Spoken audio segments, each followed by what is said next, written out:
வந்து 13வது வருடத்தில் அடியெடுத்து வச்சிருக்காங்க. இந்த இடத்துல வந்து பார்த்தோம்னா இன்னைக்கு பொதுமக்களுக்கு தீபாவளி சமயம் ஆஃபர்ல வந்து நிறைய ஸ்பெஷல் ஆஃபர்ஸ் கொடுத்துருக்காங்க. அது மட்டும் இல்லாமல் துணிக்கடை அப்படிங்கிறதுல பார்க்கறத விட இங்கே பொதுமக்களுக்கு நிறைய நலன் தரக்கூடிய விஷயங்களும் செஞ்சுட்டு இருக்காங்க. சமூக சேவைகள் ஆகட்டும், அதோட குழந்தைகளுக்கு படிப்பு விஷயத்தில் உதவி செய்யறதாகட்டும், அதுவும் செஞ்சு கொடுத்துட்டு இருக்காங்க. அதோட வந்து ஒரு துணிக்கடையில நடக்காத பல விஷயங்கள் இங்கே வந்து நடக்கும். பெண்கள் மற்றும் குழந்தைகளுக்கான விளையாட்டு போட்டிகள், அதோட வந்து அவங்களுக்கு ஒரு டிவோஷனலா இருக்கக்கூடிய கொலு வைக்கிறதாகட்டும், வரலட்சுமி பூஜை ஆகட்டும், ஒரு தைப்பூசம் கொண்டாடுறதாகட்டும், எல்லாமே வந்து முன்னெடுத்து இன்னைக்கு சேலத்திலேயே வந்து தலைநிமிர்ந்து பார்க்கக்கூடிய ஒரு தனித்துவமான கடையா வந்து தி சென்னை சில்க்ஸ் சேலம் வந்து வழங்கிட்டு இருக்கு.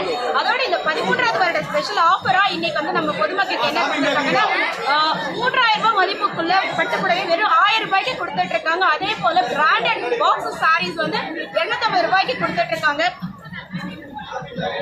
லெஹங்காஸ்லாம் வந்து பார்த்தோம்னா 1500. லெஹங்காஸ் எல்லாம் பார்த்தோம்னா 1500 உள்ளதா வெறும் 550 ருபீஸ்க்கு கொடுத்துட்டு இருக்காங்க. அது இங்க வரக்கூடிய இன்னைக்கு மக்கள் எல்லாமே பயங்கர ஹாப்பி மூட்ல வந்து எல்லாமே பர்ச்சேஸ் பண்ணிட்டு இருக்காங்க. அதோட இன்னைக்கு இங்க பர்ச்சேஸ் பண்றவங்களுக்கு டாட்டஸ் போட்டிருந்தாலும் பென்சில் போர்ட்ரேட், மியூசிக் அப்படின்னு வந்து நிறைய ஒரு கோலாகலமான விஷயங்கள் வந்து செலிப்ரேட் பண்ணிட்டு இருக்காங்க.